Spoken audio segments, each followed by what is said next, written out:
La soutenance est programmée à 9 heures, on va commencer.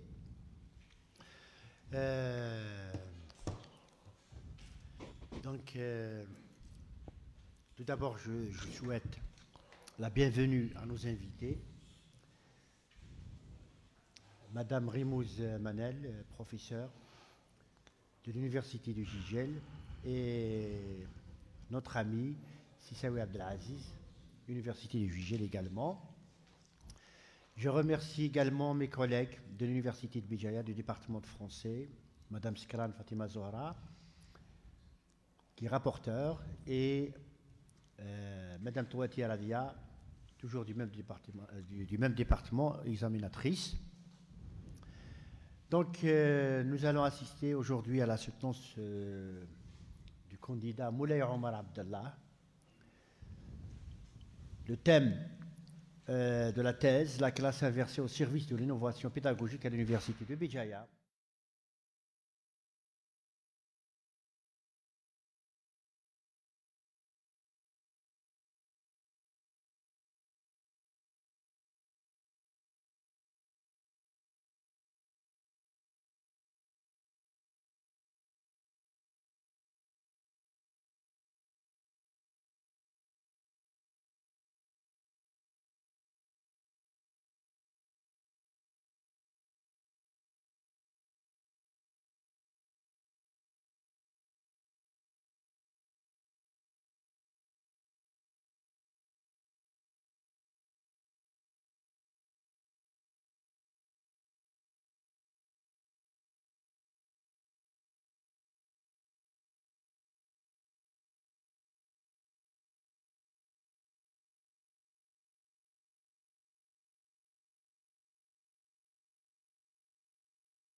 Cette soutenance n'aurait pas vu le jour et cette thèse n'aurait pas été achevée. Mes remerciements vont également à tous ceux qui m'ont aidé de près ou de loin dans la réalisation de ce travail de recherche, que ce soit mes enseignants, mes étudiants, mes amis, mes collègues, ma famille, et j'en passe.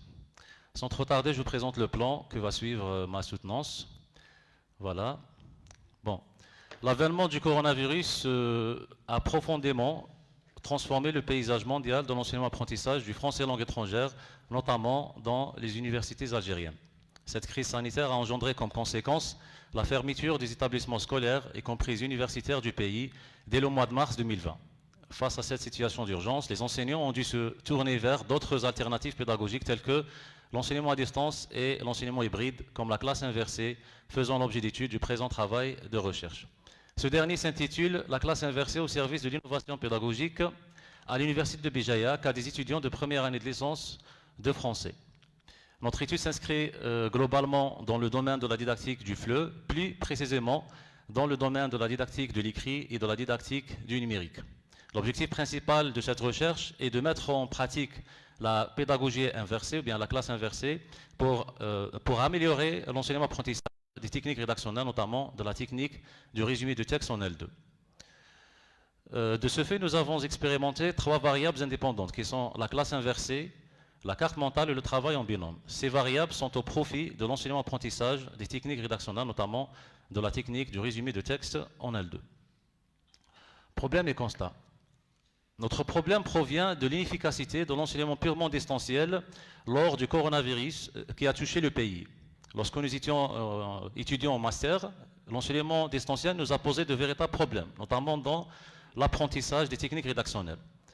Le constat que nous avons fait est lié principalement à la non-maîtrise des processus rédactionnels liés à l'activité résumante par les étudiants de première année de licence de l'Université de Béjaïa.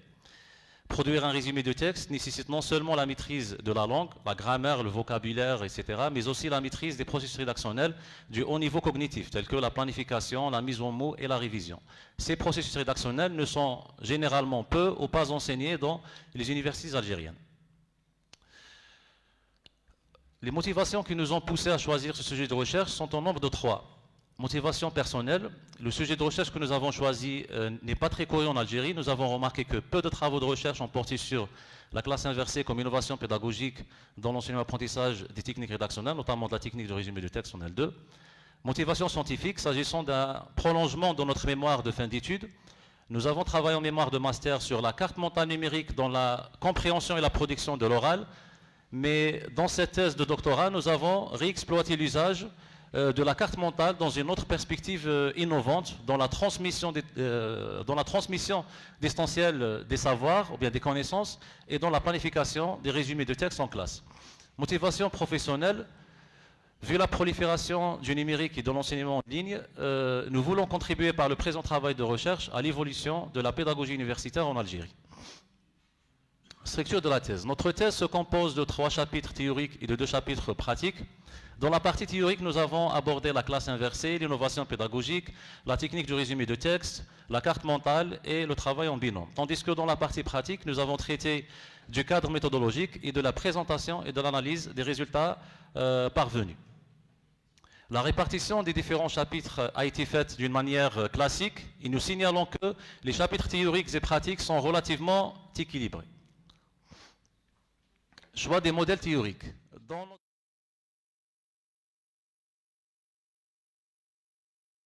Qui sont le 3e type des classes inversées de Marcel Lebrun et le modèle rédactionnel non linéaire de John Hayes et Linda Flower. Nous nous sommes basés principalement sur les 2 modèles précités pour élaborer les différentes étapes de notre expérimentation. Problématique de recherche. La problématique de notre étude tourne autour de la question principale suivante.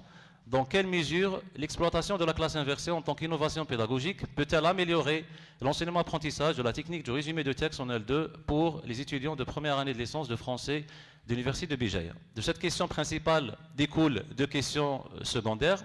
Quelles stratégies peuvent être adoptées en classe inversée pour faciliter l'apprentissage des processus rédactionnels en L2? Comment le travail en binôme influence-t-il la qualité rédactionnelle des étudiants? Pour répondre à ces questions susmentionnées, nous avons émis les 3 hypothèses suivantes. Nous supposons que la classe inversée pourrait améliorer l'enseignement-apprentissage du résumé de texte en L2 pour les étudiants de première année de licence de français de l'Université de Béjaïa. Nous supposons que la carte mentale pourrait être l'une des stratégies facilitant l'enseignement-apprentissage des techniques rédactionnelles et des processus rédactionnels et de la pédagogie d'écriture du résumé de texte en L2. Nous supposons que le travail collaboratif en mode inversé développerait la qualité rédactionnelle en L2 des étudiants de filière française. Population visée par l'étude. S'agissant des étudiants de première année de licence de français de l'Université de Béjaïa, 88 étudiants participent à notre expérimentation, dont 64 filles et 24 garçons. Ces étudiants sont répartis en 2 groupes expérimentaux. Groupe 1, c'est le groupe témoin qui compte 44 étudiants et le groupe 2, c'est le groupe expérimental qui compte également 44 étudiants. Matériel expérimental. Dans notre étude, nous avons expérimenté 2 textes argumentatifs, 6 capsules vidéo personnalisées, 6 quiz informatisés, la plateforme éducative modèle de l'Université de Béjaïa, une grille d'évaluation critériée, des questionnaires méthodologiques du pré-test et de post-test, initial, final, et un questionnaire final de retour d'expérience. Démarche méthodologique de l'étude. Procédure. Puisqu'il s'agit de la classe inversée qui est une pédagogie hybride, notre procédure s'est déroulée en 2 phases, la phase d'essentiel et la phase présentielle. Dans la phase d'essentiel, nous avons fait appel à la plateforme éducative modèle de l'Université de Béjaïa, dans laquelle nous avons créé un espace court s'intitulant Technique de travail universitaire, TTU. Dans cet espace court, nous avons inscrit l'ensemble de nos étudiants. Ces étudiants recevaient des capsules vidéo dont le contenu a été présenté sous forme de carte mentale manuscrite, plutôt numérique, commentée par la voix de l'enseignant, c'est-à-dire par nous-mêmes. Suite à l'envoi de chaque capsule vidéo, les étudiants recevaient des quiz informatisés, notés sur 5 points, pour vérifier leur compréhensibilité après chaque visionnage de capsule vidéo. Ces quiz ont été réalisés par Google Forms, qui facilite le traitement automatique des données. Dans la partie présentielle, nous avons proposé un texte argumentatif à résumer. Pour ce faire, nous avons commencé par la phase de planification. Les étudiants du groupe 1 devaient planifier leur résumé individuellement par le biais d'un brouillon linéaire, tandis que les étudiants du groupe 2 devaient les planifier en binôme par le biais d'un brouillon non linéaire, c'est-à-dire par le biais de la carte mentale manuscrite. Puis les étudiants passaient à la phase de mise en mots. Les étudiants du groupe 1 devaient rédiger leurs résumés individuellement, tandis que les étudiants du groupe 2 devaient les rédiger en binôme. Démarche d'analyse. Pour analyser l'ensemble des résultats parvenus, nous avons fait appel à la méthode mixte d'analyse des données. Nous avons également opté pour le logiciel SPSS de l'analyse statistique des données pour assurer plus de scientificité dans notre étude. De ce fait, nous avons appliqué le test ANOVA pour analyser la variance des différents résultats. Principaux résultats. Dans ce qui suit, nous vous exposons le bilan général des résultats parvenus. Sachant que nous avons analysé plus de 550 données tout au long de notre recherche. Principaux résultats de l'analyse quantitative. Lors du pre-test, nous avons, ou bien les étudiants des deux groupes expérimentaux partagent presque le même niveau de connaissances méthodologiques relatives à la technique du résumé de texte en L2, mais à la fin de l'expérimentation, nous avons constaté que les étudiants du groupe 2 développent leurs connaissances méthodologiques relatives à la technique résumante mieux que les étudiants du groupe 1, ce qui valide la première hypothèse de départ. Principaux résultats de l'analyse qualitative. Les résultats de cette figure démontrent que les étudiants du groupe 2 qui ont planifié le résumé en binôme par le biais d'une carte mentale manuscrite sélectionnent, hiérarchisent et reformulent plus d'idées pertinentes que les étudiants du groupe 1 qui ont planifié le résumé individuellement par le biais d'un brouillon linéaire, ce qui valide la deuxième hypothèse de départ.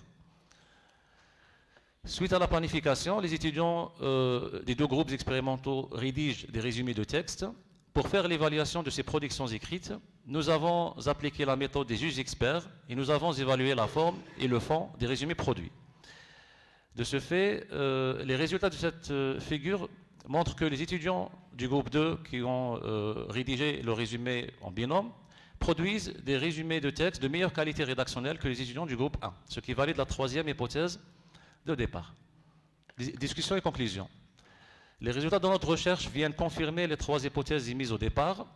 De ce fait, nous pouvons dire que la classe inversée comme innovation pédagogique rend facile l'enseignement-apprentissage des techniques rédactionnelles, notamment dans la technique du résumé de texte en L2.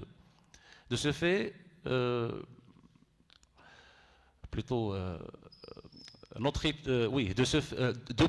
plus, nous confirmons que les outils d'aide rédactionnelle comme la carte mentale de travail en binôme développent la qualité rédactionnelle des productions écrites des étudiants résumeurs.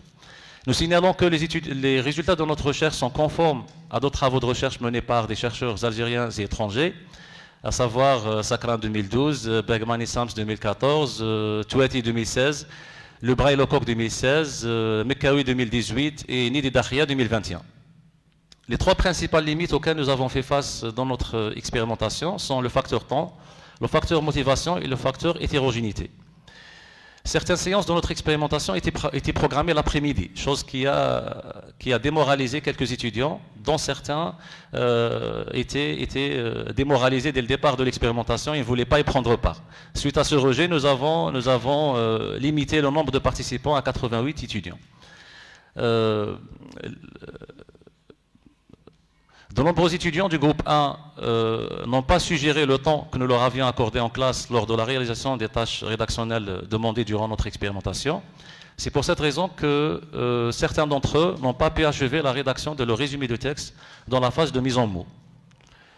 Nous considérons l'hétérogénéité de nos étudiants comme limite principale à notre étude, puisque la maîtrise ou la non-maîtrise des techniques rédactionnelles, notamment de la technique du résumé de texte, ne peut pas être liée uniquement à la méthode d'enseignement adoptée ou aux aides rédactionnelles fournies, mais elle est également liée à d'autres facteurs tels que le milieu familial, l'expérience, le contexte, la qualité de l'enseignement, l'intelligence, etc.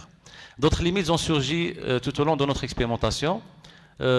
Certains étudiants n'étaient pas bien outillés. Ils devaient se rendre au cybercafé pour pouvoir poursuivre les cours envoyés à distance et pour pouvoir répondre aux quiz informatisés. D'autres étudiants trouvaient du mal, bien des difficultés à manier la plateforme éducative Moodle de l'Université de Béjaïa. Perspective de recherche, perspective pour la didactique. Par la présente recherche scientifique, nous visons l'apport de la nouveauté dans le domaine de la didactique de l'écrit et de bouleverser certaines pratiques enseignantes et certains usages étudiantins, surtout lorsqu'il s'agit d'enseigner et d'apprendre des techniques rédactionnelles complexes telles que la technique de résumé de texte en L2. De ce fait, nous envisageons d'animer des ateliers et des formations concernant l'exploitation de la classe inversée pour des fins éducatives. Nous recommandons également l'usage de la carte mentale comme moyen de transmission de savoir et de planification des productions écrites en classe. Nous invitons les chercheurs et les futurs chercheurs à l'usage du logiciel SPSS pour l'analyse statistique des données.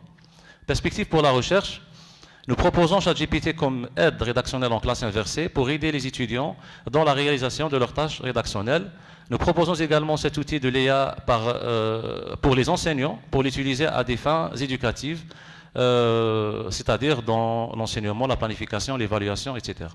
Suite à cette proposition d'ordre scientifique, nous clôturons notre présentation par cette question nodale qui suscite d'autres réflexions et d'autres pistes de recherche sur la thématique en question. Dans quelle mesure l'usage de l'IA pourrait-il favoriser l'enseignement-apprentissage des techniques rédactionnelles en classe inversée? Merci pour votre attention et je rends la parole à Monsieur le Président. Merci beaucoup.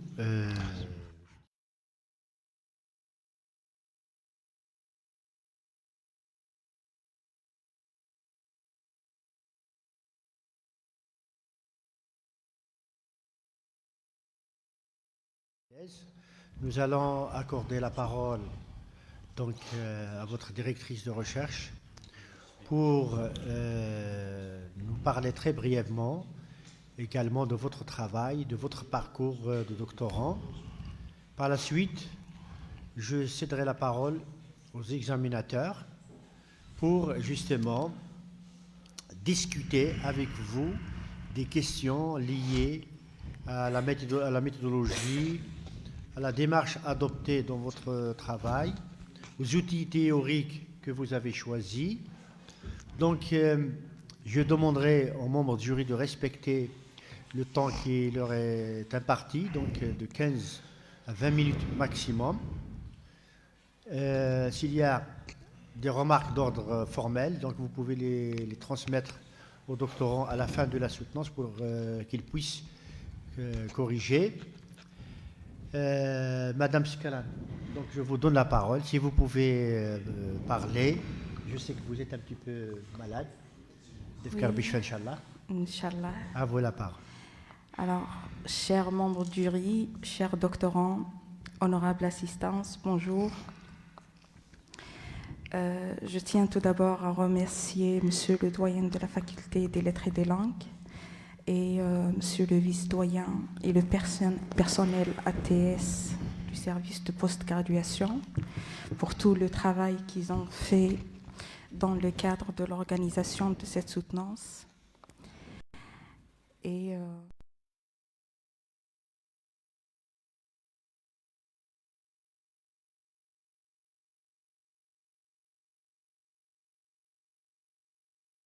doctorant Abdallah Moulay Omar, c'est un jeune chercheur dont la persévérance et l'engagement forcent l'admiration.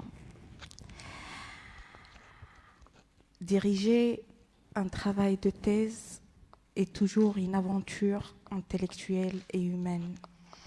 Mais quand on a la chance d'accompagner un doctorant aussi sérieux, rigoureux et passionné qu'Abdallah, cette aventure prend une dimension particulière. Donc, dès le début de son projet doctoral, Abdallah s'est distingué par une détermination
au contraire.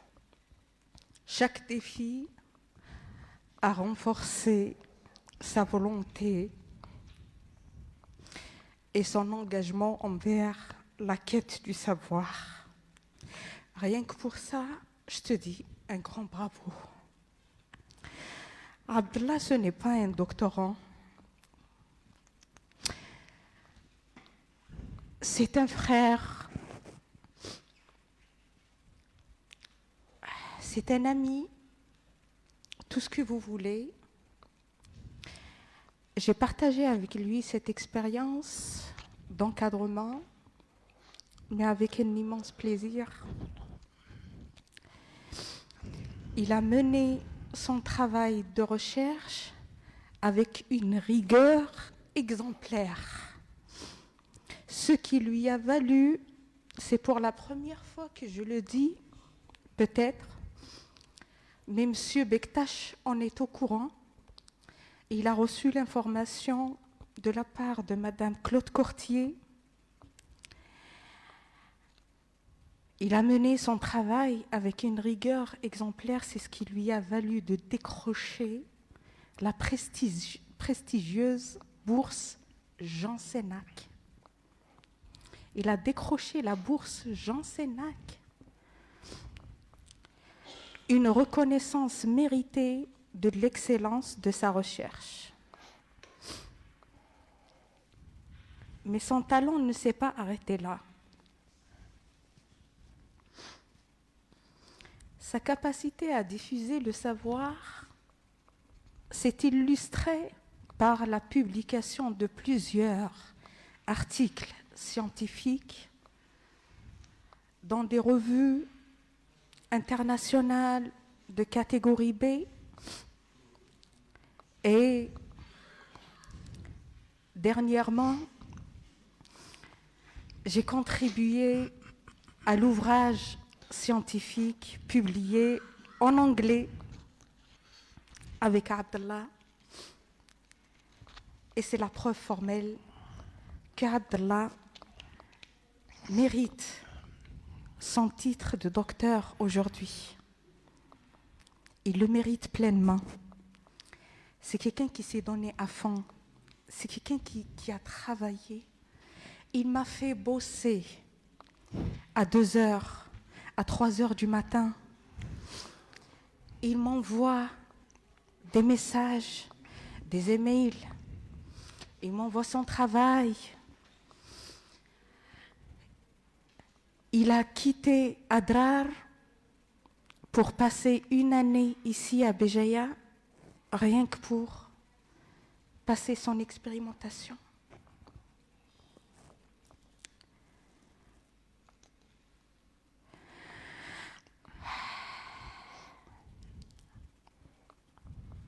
Tu as prouvé à tout le monde que le savoir se construit dans l'effort, dans la persévérance et dans la résilience.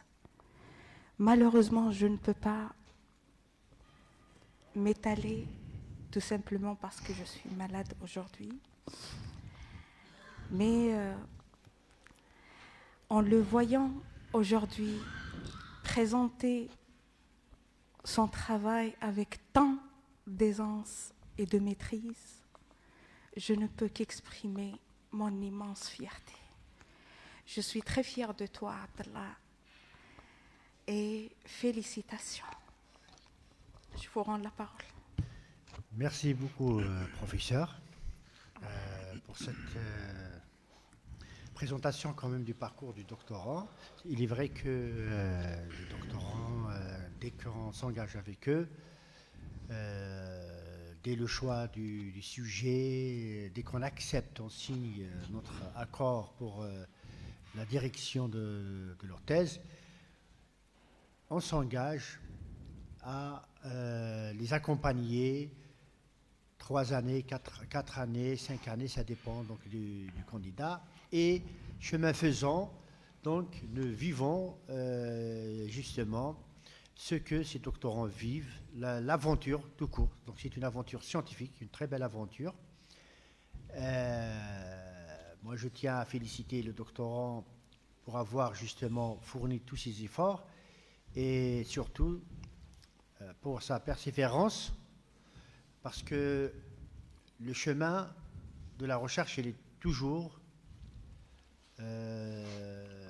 difficile, sinueux, et c'est pour ça d'ailleurs qu'à la fin, à la clé, on a quand même un diplôme de doctorat qui est honorifique et honorable.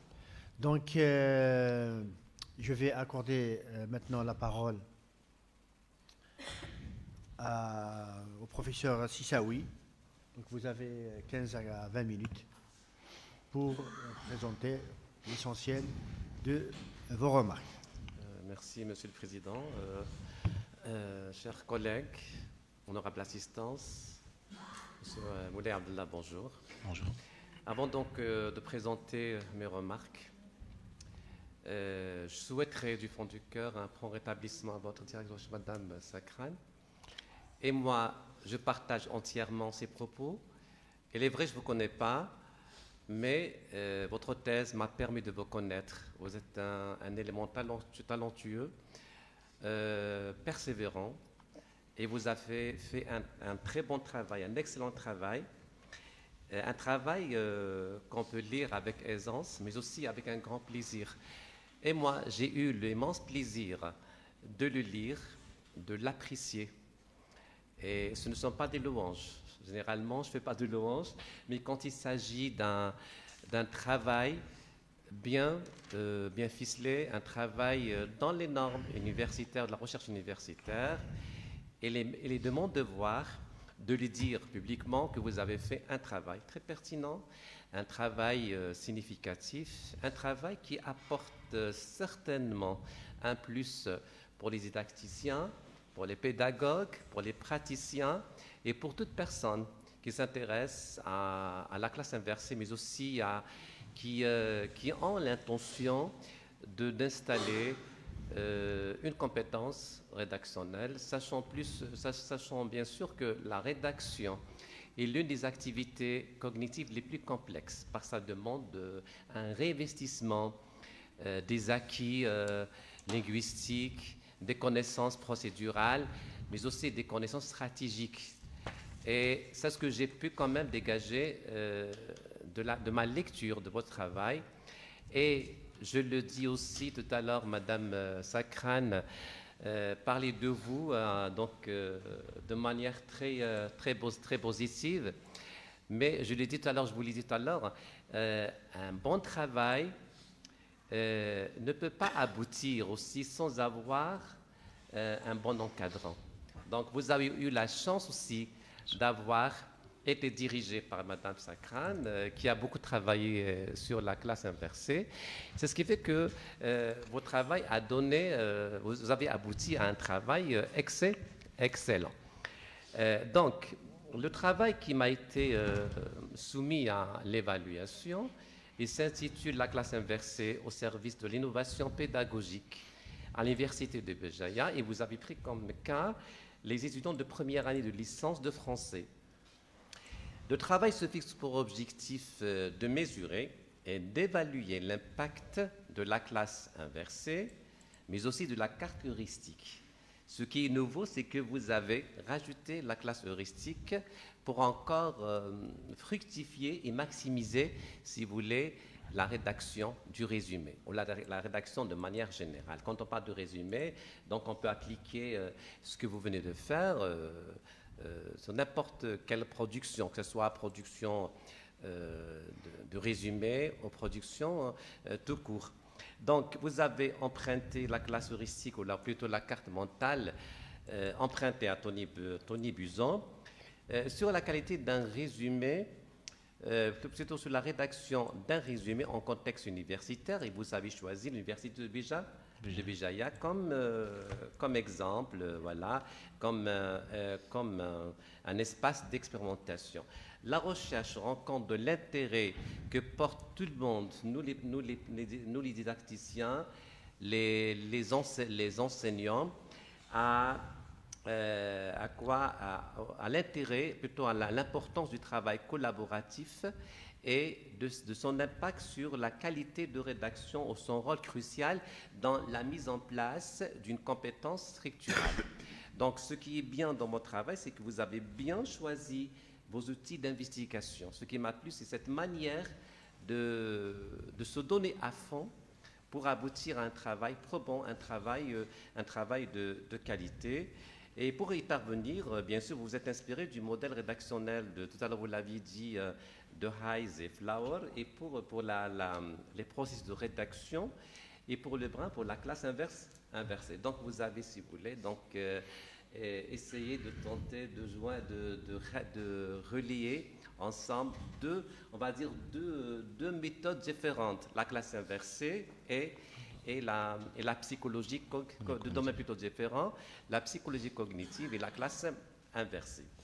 Mais aussi, vous avez travaillé sur la planification en binôme et vous avez aussi utilisé la pédagogie numérique expérimentale. Voilà.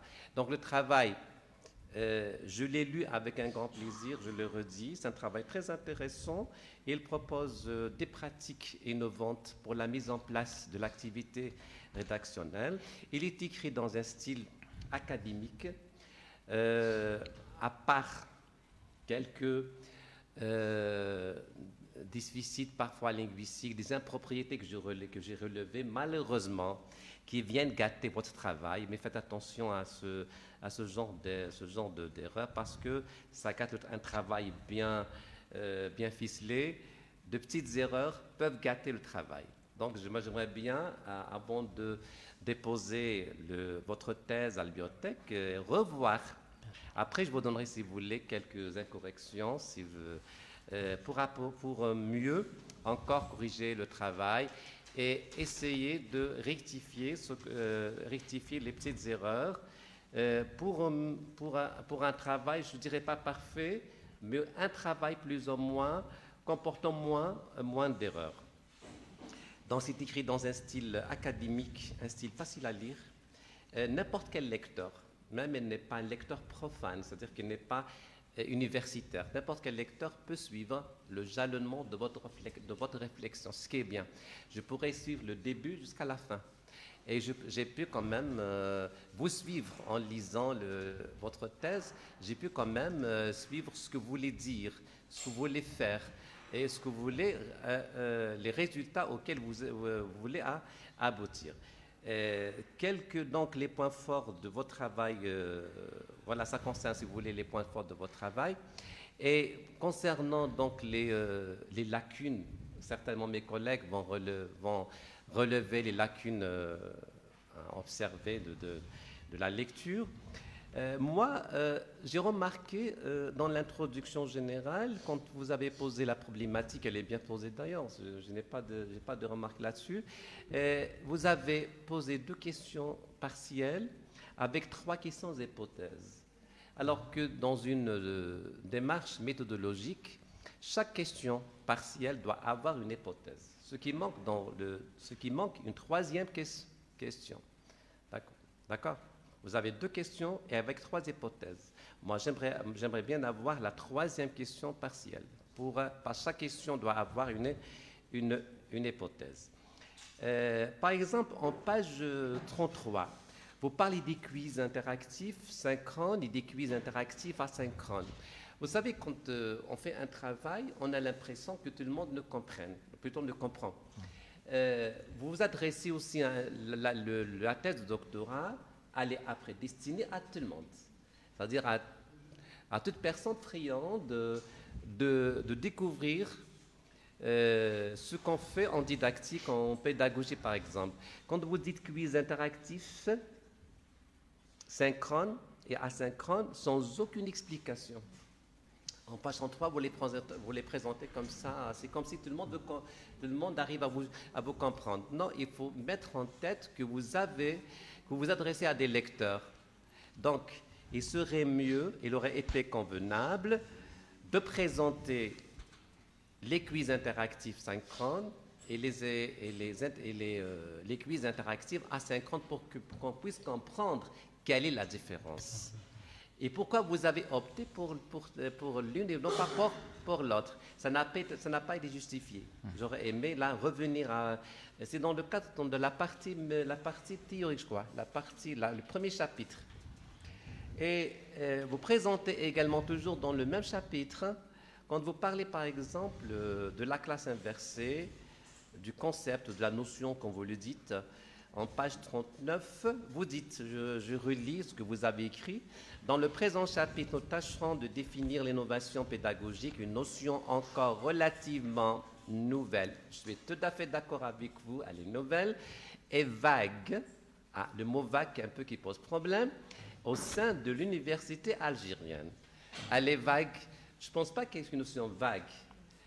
Donc, il faut bien choisir les mots. Et là, vous parlez, vous présentez un constat sans qu'il ne soit vérifié. Vous parlez de l'université algérienne. Combien d'universités en Algérie? On a beaucoup. Hein? Est-ce que vous avez vérifié? Est-ce que vous avez fait un questionnaire? Est-ce que vous avez fait des entretiens? Donc là, vous avancez des informations qui n'ont pas été vérifiées. Faites attention à ce genre de bourre de recherche. Hein. Dans la partie toujours méthodologique, vous avez présenté les textes d'exploitation. Vous avez la lecture et la solidarité, c'est ça? Oui. Et vous avez présenté uniquement le début des textes. Pourquoi le début des textes? Ils sont en annexe, je sais. En annexe, moi j'aurais aimé voir déjà les textes déjà dans la partie. Sinon il a présenté le début. Et le début des deux textes. Moi, j'aurais aimé dans la partie méthodologie. Bon, ça dépend, chacun de nous peut voir à sa manière la méthodologie de la recherche. Il s'agit d'un corpus sur lequel vous avez travaillé. Moi, j'aurais aimé soit... Ils sont annexés, je les ai vus. Mais ils sont annexés, mais j'aurais aimé que vous insérez les textes. Les deux textes, c'est encore plus facile de revenir à l'annexe et de les lire. Donc, déjà dans la partie musée, je pourrais lire le texte, je lis le texte et éventuellement, je pourrais comprendre de quoi les deux textes parlent et comment, après dans la partie analyse, je pourrais vérifier, si je veux vérifier, le résumé des étudiants, des deux groupes par rapport au texte initial. Dans la partie analyse, elle est bien faite. Vous avez bien choisi vos outils d'exploitation, d'expérimentation. Vous avez utilisé les outils informatiques, Nova, etc. C'est bien, c'est très bien fait, c'est très bien présenté. Vous avez donc essayé de vérifier la pertinence des idées dans les résumés des deux groupes. Vous avez essayé de vérifier les informations essentielles, etc. Et je crois que ce qui manque dans la partie analyse, dans cette partie, c'est dans les critères que vous avez choisis, il manque les critères de fidélité. Le degré de fidélité au texte initial, est-ce qu'il a été respecté? Vous avez donc présenté les idées pertinentes, non pertinentes, moyennement pertinentes. Vous avez présenté aussi les informations. Mais le degré de fidélité par rapport au texte initial n'a pas été fait. Parce que généralement, quand on réécrit un résumé, il se peut qu'on rajoute des choses. La part du scripteur, de celui qui résume, il peut rajouter certaines choses qui ne sont pas dans le texte. Donc, sinon, la thèse, elle est bien écrite, elle est lisible, elle est facile à lire. Sauf, tout à l'heure, je disais, faites attention à certaines impropriétés, à certaines structures grammaticales qui relèvent de l'oral, notamment dans la partie conclusion, quand vous dites ceci dit que, ceci dit, c'est de l'oral, c'est du familier. Ceci dit que, c'est répété dans la conclusion. Vous dites également, là je vais juste rapidement, en page 50, vous parlez d'implantation. Vous dites globalement, avant d'implanter une innovation pédagogique, l'essentiel que son initiateur soit conscient qu'elle comporte à la fois des bénéfices et des risques. D'abord, le mot implantation ne me plaît pas. Il s'agit, oui, implantation, on ne peut pas implanter une innovation. Implémentation. Moi, je dis implanter, c'est implanter. Là, c'est écrit implanter dans le texte. À part moi qu'il y ait... et puis, quand vous dites des risques, là, vous inspirez... Vous le citez, c'est Denis Béchard et Jean-Pierre Béchard, quand ils parlent des risques.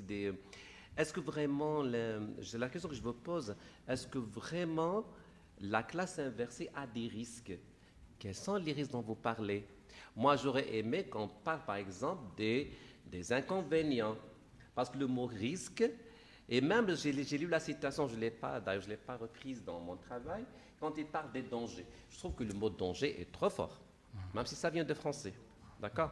Lui, il parle de danger. Danger dans quel sens? Le danger, c'est catastrophique. Et comment on loue, il y a quand même une contradiction. On loue les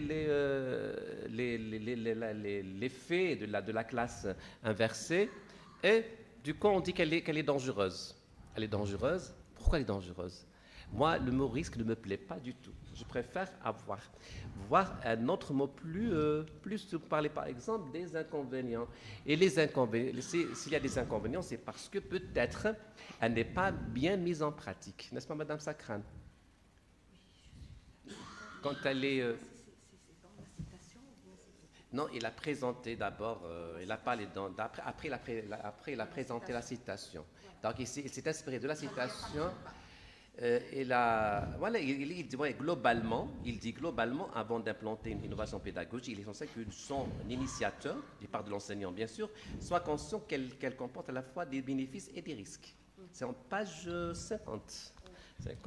Et puis vous citez bien sûr la corrélation, elle a un rapport avec ce que vous faites, ce que vous dites, hein, d'accord? Faites attention à ce genre de justement, ce sont des petites, pour moi, je ne sais pas si mes collègues partagent mon point de vue, ce sont de petites erreurs qui viennent justement gâter la beauté, hein, et la qualité de votre travail. D'accord. Il y en a aussi, hein. Donc, je préfère tout à l'heure, M. Bakhtash a bien précisé qu'il ne faut pas s'étaler sur les erreurs. Sur ce, moi, je termine mon compte rendu de lecture. Je vous souhaite une bonne... D'abord, je vous encourage et je vous souhaite une très bonne réussite dans la carrière de l'enseignement et du chercheur. Merci beaucoup pour le travail que vous avez déposé pour l'évaluation. Merci beaucoup, professeur, pour ces remarques enrichissantes. Je suis sûr et certain que le doctorant va essayer de corriger avant le dépôt de sa thèse et de prendre en considération surtout les remarques de fond. Comme ça, à l'avenir, quand vous allez entamer votre recherche, des recherches futures, donc vous allez quand même être bien armé en méthodologie, surtout la démarche à adopter. Donc je vais donner la parole à mademoiselle Touati. Attends, tu as 15 minutes. D'accord. Puis tu es de Béjaïa. 20 pour les autres, 15 pour toi. Mali. Merci beaucoup, Monsieur le Président. Avant toute chose, je tiens à vous remercier le membre du jury d'être là, remercier le professeur Sekan de m'avoir fait confiance pour expertiser la thèse de Abdallah, et puis surtout féliciter Abdallah pour avoir mené à bout son projet. Et quel projet, n'est-ce pas? Donc, pour ne pas trop perdre de temps, j'aimerais vous féliciter pour la qualité du travail et son organisation. Comme l'a dit mon collègue, effectivement, la thèse est écrite avec un style académique assez soutenu et surtout accessible à quiconque voudrait lire la thèse et se renseigner sur le plan de culture générale ou dans le cadre de la recherche scientifique, ce qui fait de votre thèse en fait un outil important pour un doctorant qui entame sa recherche. Très bien. Donc pour ne pas trop revenir sur ce qui a été déjà dit par vous ou par mes chers collègues, je retiendrai simplement dans un premier temps une problématique assez innovatrice et centrale, celle donc qui est formulée dans ce sens: dans quelle mesure l'exploitation de la classe inversée en tant qu'innovation pédagogique peut-elle améliorer l'enseignement-apprentissage du résumé du texte en langue 2 pour les étudiants de première année licence de français à l'université de Béjaïa. Donc, vous vous attaquez à un gros morceau qui est donc l'efficacité, l'impact et l'efficacité d'un dispositif de formation expérimentale dans le développement de la compétence écrite chez les étudiants de première année, n'est-ce pas? Ouais. Ce qui est très difficile parce qu'effectivement, on a plusieurs disciplines qui doivent se croiser, n'est-ce pas, pour pouvoir arriver à vérifier ces données-là. Très bien. Donc, vous inscrivez donc la thématique de votre étude dans le cadre donc, de l'usage du numérique dans l'enseignement et de la didactique de l'écrit, spécifiquement sur les stratégies pour développer les compétences en résumé du texte en français en langue 2. Donc, cette thématique est d'actualité. Nous n'avons pas beaucoup de thèses de doctorat en didactique du FLE qui traitent du numérique, donc des TIS, mais surtout des classes inversées. Donc, rien que pour ça, je vous félicite et ça renseigne sur l'innovation et l'originalité de votre sujet. Ensuite, donc, votre recherche cherche à démontrer que l'intégration de la classe inversée peut optimiser le processus d'apprentissage des étudiants, proposer des stratégies numériques adaptées aux besoins académiques et explorer des effets du travail collaboratif dans un environnement inversé sur les compétences rédactionnelles. Je sais qu'on s'est vu plusieurs fois durant toutes les années de votre recherche et à chaque fois que tu venais chez moi en fait en classe, je te disais que le grand souci par rapport à moi, c'est d'arriver à faire travailler les étudiants en collaboration. Mais cela, c'est en présentiel intégrant les TIS. Alors, qu'est-ce que ça serait si c'était carrément en ligne, n'est-ce pas? Bon, j'ai mené une enquête, effectivement, lors de ma thèse, mais c'était avec un groupe quand même plus réduit que le tien. Le tien, il compte 88 étudiants, dont la moitié a suivi la formation à distance. Donc, 2 groupes, n'est-ce pas? Oui. C'était énorme. Et si on se réfère donc aux consignes de Marcel Lebrun, pour lui, un groupe, c'est entre 20 et 25, pas plus, n'est-ce pas? Donc déjà, 2 groupes, c'est énorme pour une expérimentation et chapeau. Donc, votre étude apporte un regard novateur sur l'enseignement du FLE en milieu universitaire en se focalisant sur l'impact de la classe inversée dans l'amélioration des compétences écrites, en particulier pour la rédaction du résumé. J'ai envie de dire que l'impact n'est pas uniquement au niveau du dispositif classe inversée, mais également de l'utilisation de la technologie elle-même et de la plateforme d'enseignement à distance d'une part, et de la carte heuristique d'autre part. Parce que là, on s'attaque à un public quand même assez jeune à l'université, première année. Donc, ils arrivent du lycée, ils ne connaissent pas encore l'université. À l'université de Béja, ils se retrouvent avec toutes ces technologies qui nous entourent, etc. Ils ont peur, n'est-ce pas? Ils ne s'y connaissent pas. Très bien. D'où les questions qui vont venir, je vais vous les poser au fur et à mesure. Ta thèse, Abdallah, a suscité beaucoup de questionnements, n'est-ce pas? Et je vais toutes les poser. Hein. Donc, sur le plan méthodologique, rien à dire. Donc, travail remarquablement structuré en 5 chapitres équilibrés. Donc, on a un revue de la littérature qui nous permet d'avoir toutes les informations sur le plan théorique concernant et la classe inversée et la didactique de l'écrit et des cartes heuristiques et comment les exploiter dans le domaine de la didactique du FLE. Ça, c'est très important pour quiconque voudrait aller vers une étude dans ce sens. C'est très, très bien. Ensuite, nous avons quand même 2 chapitres assez conséquents aussi qui traitent de l'analyse du corpus récolté. Et je peux vous dire qu'il était riche. Donc, ça renseigne sur la rigueur de Abdallah et la richesse du corpus récolté. Aussi, j'aimerais relever sur l'approche méthodologique des objectifs ambitieux. De toute façon, je n'étais pas dépaysée en fait entre le candidat que je connais et le collègue, ainsi que sa thèse. Tu as toujours été ambitieux et on retrouve cela dans ta thèse. Donc, améliorer l'enseignement-apprentissage de la technique du résumé en L2 pour les étudiants de première année licence de français. Enfin, le point que je retiens également, c'est l'intérêt donné à la scénarisation de cours en ligne, n'est-ce pas? Parce que la scénarisation en présentiel, on la connaît, c'est la fiche pédagogique, c'est tout le monde qui connaît cela. Mais la scénarisation d'un cours en ligne, c'est un autre monde. Ça nécessite une autre réflexion, une démarche différente, faire appel à des outils, justifier les outils, ce qui justifie l'utilisation de la technologie. Donc tout ça, c'est une réflexion complètement différente. Donc ta thèse, en fait, elle peut servir, le scénario pédagogique que tu as proposé, on peut le prendre tel quel et l'exploiter carrément en licence, hein, sans toucher à quoi que ce soit. Très bien. Donc l'expérimentation inclut 88 étudiants, dont 64 filles et 24 garçons, tous donc bacheliers, etc., etc. Moi, ma question à ce niveau, c'est: avez-vous évalué le niveau de langue des étudiants avant de procéder à l'expérimentation? D'accord ? Parce que la seule évaluation que nous avons finalement, c'est le bac, la note obtenue au bac qui permet à l'étudiant d'accéder à la formation en langue française. Mais concrètement, ont-ils le niveau nécessaire pour faire partie de cette expérimentation?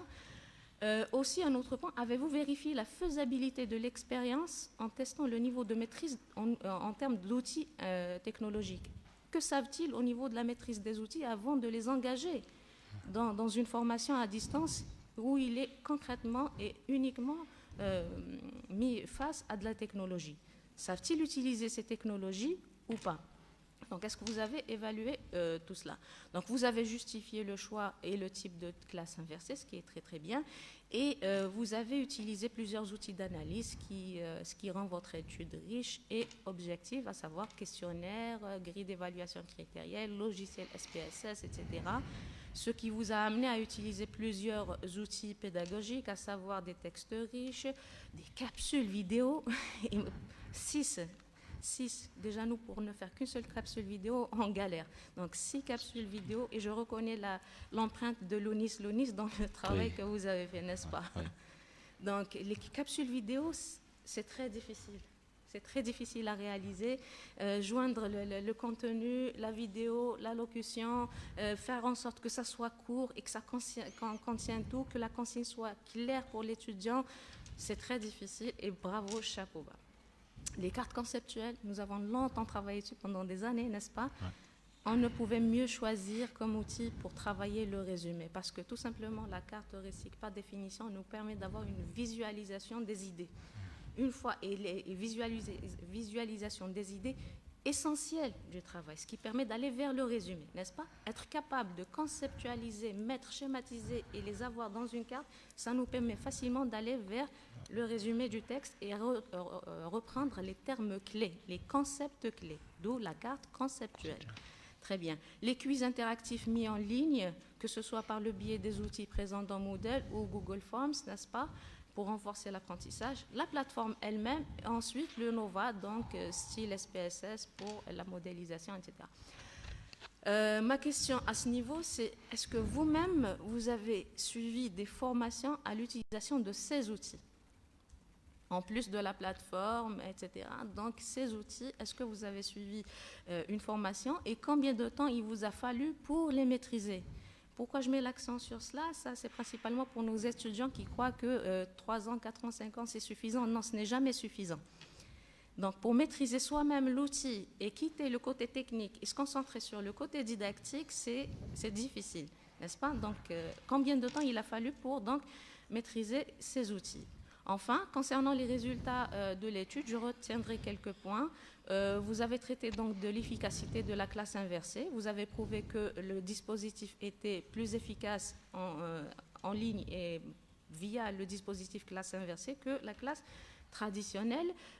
Vous avez parlé surtout, c'est ça qui m'intéresse, l'impact du travail en binôme, n'est-ce pas, sur le plan donc en ligne et classe inversée. L'impact également de l'utilisation de la carte inversée. Vous avez démontré que la carte inversée apporte un plus important dans l'organisation du travail. Aussi, la validation donc, des hypothèses. Vous avez parlé également des limites, c'est très très bien. Dont, vous l'aviez dit tout à l'heure, l'abandon de la formation, n'est-ce pas?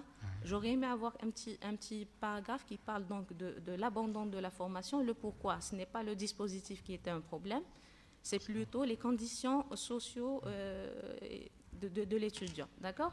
Et vous avez proposé également des perspectives, notamment relatives à l'utilisation de l'IA, qui est en fait l'étape à suivre après le e-learning, c'est l'IA. Voilà, donc, sans trop m'attarder sur votre conclusion, qui propose également des propositions futures, des portes innovantes, notamment en soulignant l'intégration de l'intelligence artificielle, notamment ChatGPT. Vous avez dit que c'était plus pour l'enseignant que pour l'apprenant, n'est-ce pas? Mais pourquoi pas l'apprenant aussi? Mais dans quelle mesure on peut utiliser ChatGPT dans la production écrite? Est-ce que ça n'élimine pas complètement le travail de développement de la compétence écrite chez l'apprenant s'il compte trop souvent sur la technologie pour le faire à sa place? N'est-ce pas? Aussi, Donc, j'ai d'autres questions. Donc, sur quelle base avez-vous procédé à la répartition des étudiants en groupe expérimental et groupe témoin? Puisqu'à la base, nous avons les mêmes étudiants qui sont inscrits en L1, n'est-ce pas? Mais comment vous avez fait pour répartir les deux groupes, expérimental et témoin? Dans votre étude, vous avez exploité la plateforme de l'Université de Béjaïa que vous avez choisie pour ses fonctionnalités et son caractère sécurisé.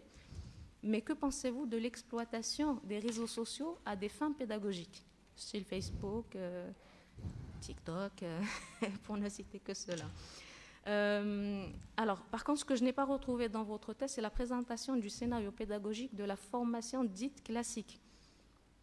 Vous avez la présentation de votre dispositif, enfin de votre scénario pédagogique classe inversée en ligne, mais on n'a pas la présentation de la classe dite classique pour savoir quels ont été les textes étudiés, la démarche suivie, le temps imparti à la formation pour pouvoir évaluer à quel moment ça n'a pas marché dans la classe classique, n'est-ce pas?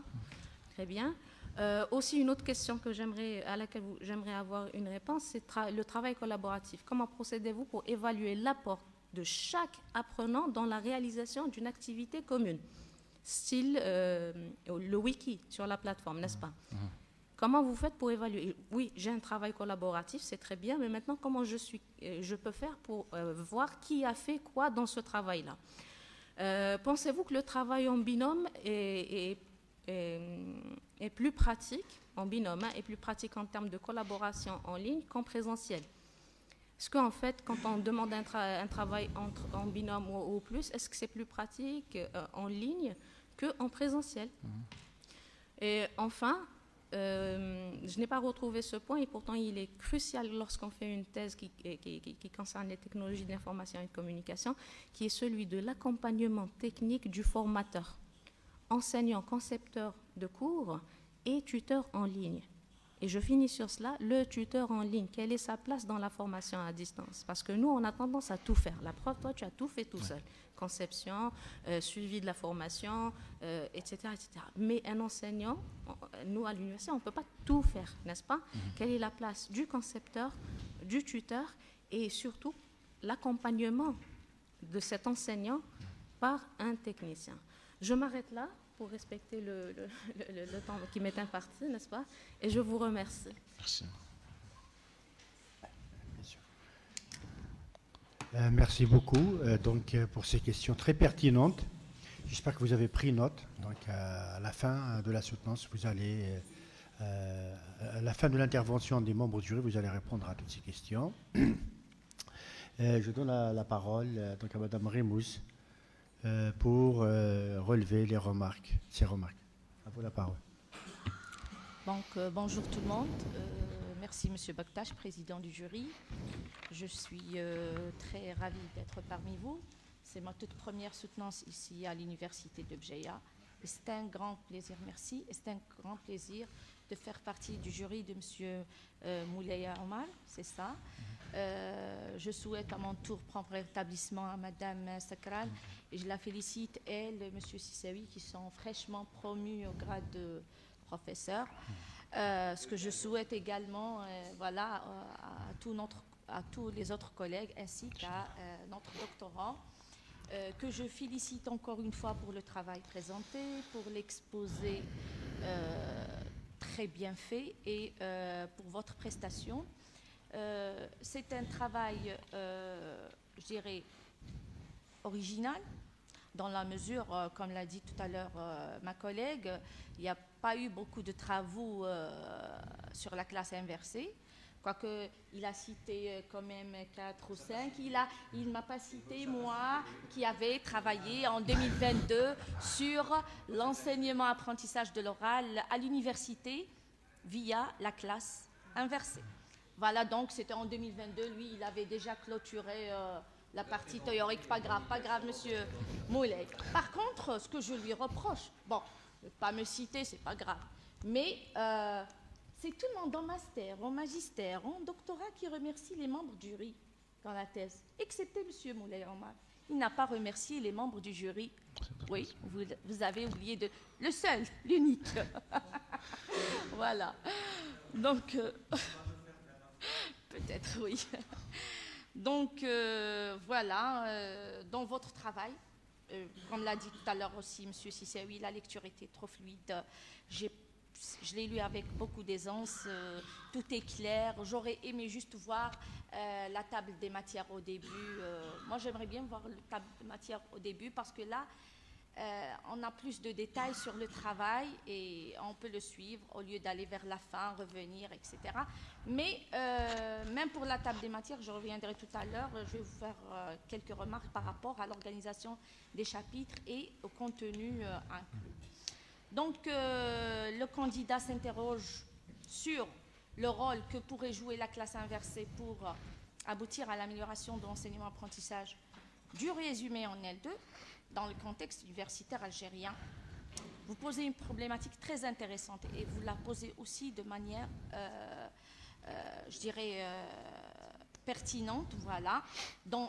Et il dit, voilà, dans quelle mesure l'exploitation de la classe inversée en tant qu'innovation pédagogique peut-elle améliorer l'enseignement-apprentissage du résumé de texte en L2 pour les étudiants de première année licence de français à l'université de Bjéa. Donc, vous êtes quand même, monsieur Moulay, vous êtes centré sur l'apprenant, parce que la classe inversée, elle est centrée sur l'apprenant. Je ne sais pas si on dit, par exemple, dans la problématique, puisque les deux vont ensemble, enseignement-apprentissage du résumé, hein, ou bien seulement l'apprentissage du résumé, hein, parce que le travail a été fait avec les étudiants. C'est vrai que vous avez fait des efforts considérables pour préparer votre design, hein, mais le travail est centré sur l'étudiant. L'innovation pédagogique et la technologie sont aujourd'hui étroitement liées et transforment les méthodes d'enseignement-apprentissage.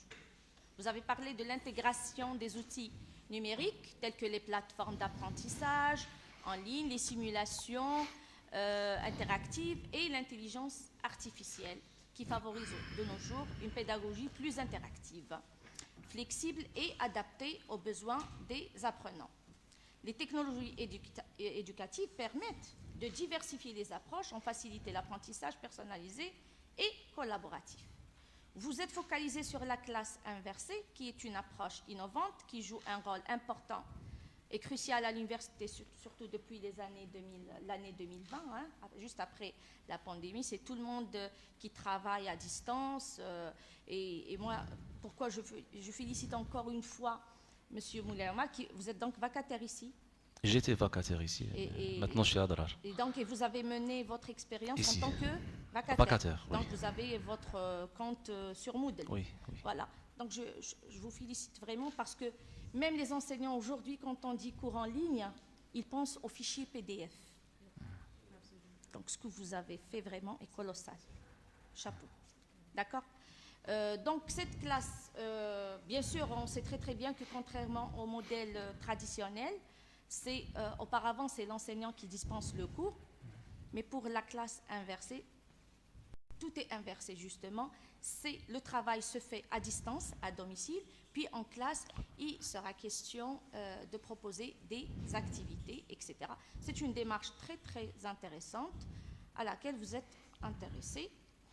Donc, vous avez pu démontrer que cette démarche rend l'apprentissage du résumé plus dynamique, engageant, encourageant pour les étudiants qui développent une meilleure maîtrise de la langue étrangère tout en améliorant leur capacité de synthèse, d'analyse, en s'appuyant bien évidemment sur des aides rédactionnelles telles que la carte mentale et le travail en binôme.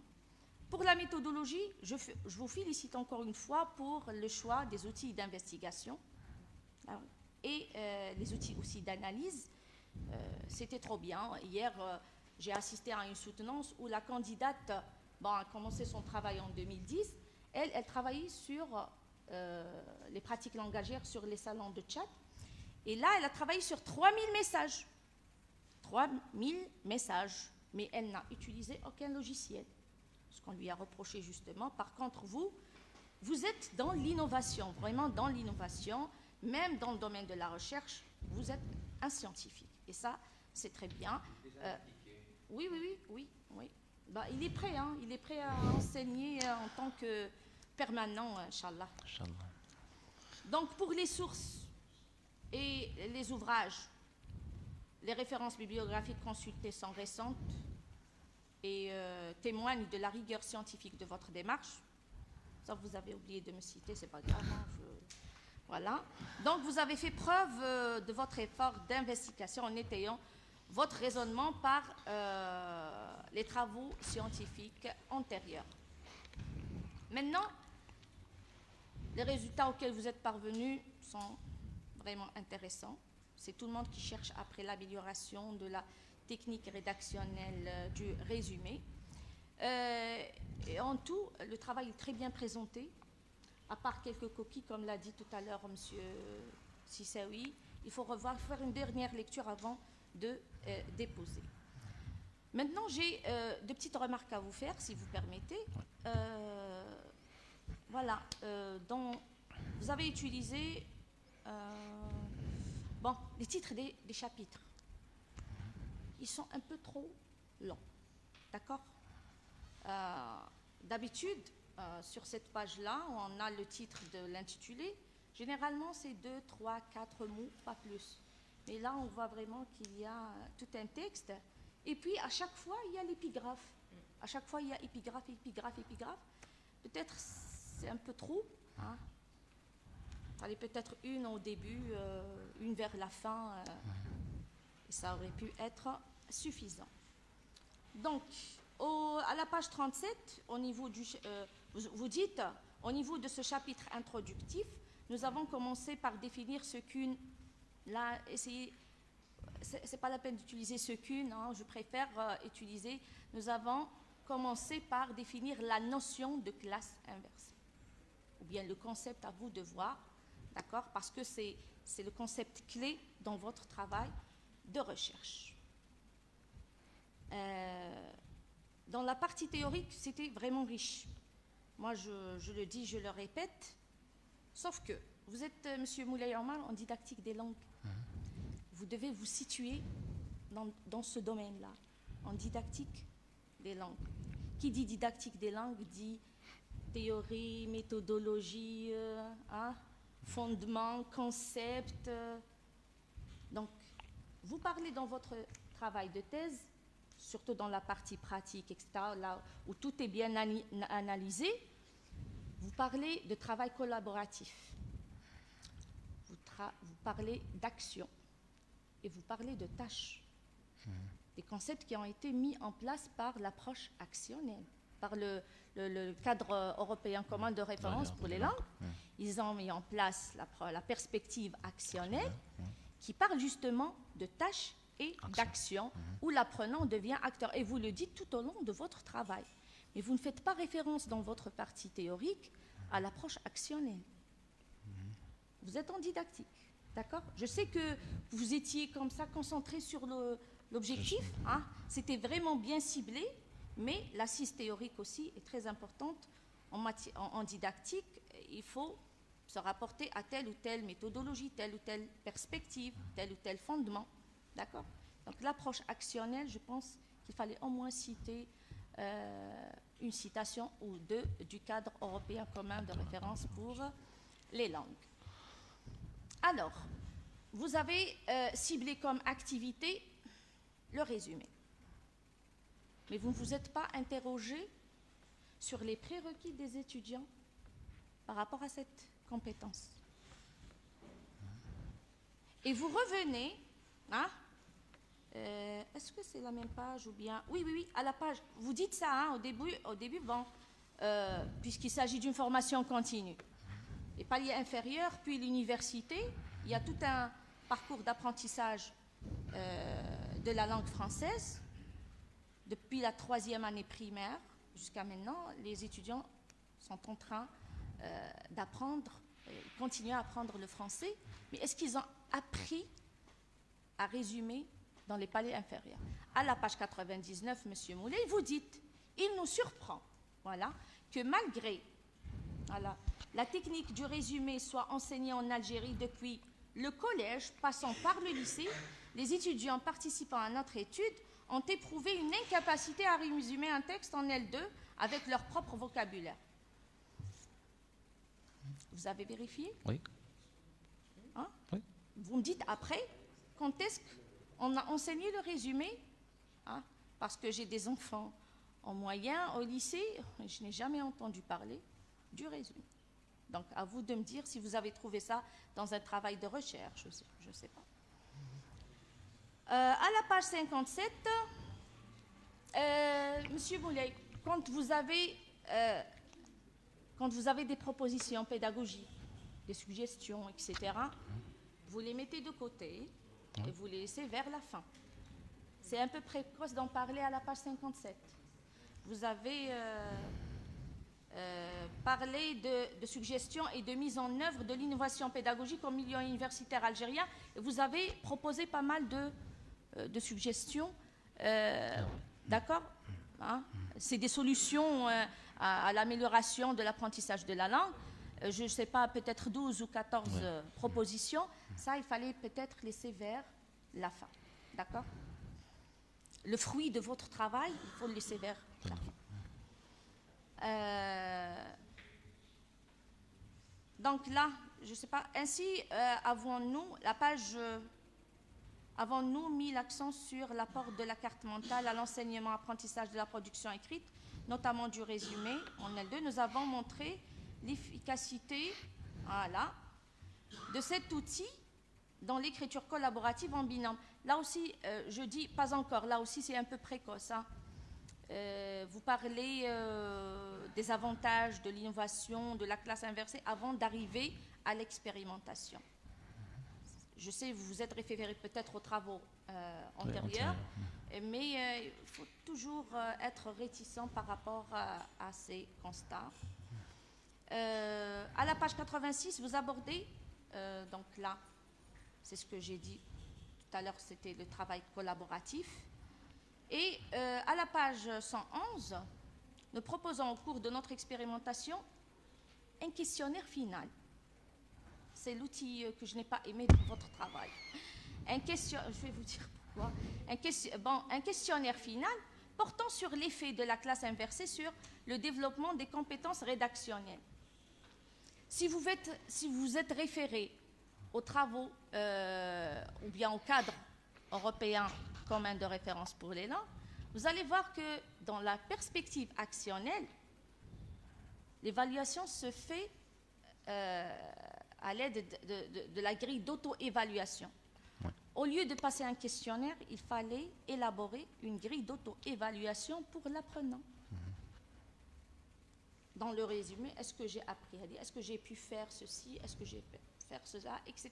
C'est ce qu'on appelle la grille d'auto-évaluation et c'est préconisé par le cadre européen de référence pour les langues. Donc le questionnaire, parce que là, la question, qui est-ce qui va évaluer la compétence ou bien l'acquisition d'une telle compétence? C'est l'enseignant. C'est l'enseignant. Peut-être il fallait expérimenter la classe inversée dans plusieurs groupes et demander aux enseignants, à l'aide d'un questionnaire, de dire si les étudiants ont réussi à faire leur résumé. Ce n'est pas à l'étudiant de le dire. Lui, par contre, il peut vous remplir une grille d'auto-évaluation. C'est pour justement évaluer le degré de satisfaction de faire appel à une telle démarche. Vous voyez? Donc, ce n'est pas à l'apprenant de répondre, mais à l'enseignant qui a mis l'étudiant à l'épreuve. Alors, une dernière remarque, M. Moulay Omar, sur les références bibliographiques. Alors, c'est bien organisé, il y a des ouvrages, il y a des articles, il y a des dictionnaires, il y a le tout. Sauf que vous nous donnez plusieurs sites sans donner le titre. De quoi s'agit-il? Le site Hada, il parle de quoi? Hein? Si ça parle de quelque chose, qui est-ce qu'il a écrit? Donc, pas de référence au lien que vous avez mis. Hein? Vous ne citez pas la source de manière exacte. Il faut dire, le site Hada, il se réfère à telle ou telle chose. Il est, par exemple, élaboré par telle ou telle personne. S'il y a un article, qui est l'auteur de cet article, etc. Donc, vous ne donnez pas comme ça les sites, comme ça, on ne sait pas de quoi ça parle. Les dictionnaires, pareil. Vous donnez les dictionnaires, il n'y a pas les dates, il n'y a pas les années. Il faut apporter des précisions à vos références bibliographiques. Et puis, j'ai trouvé beaucoup de références à Wikipédia.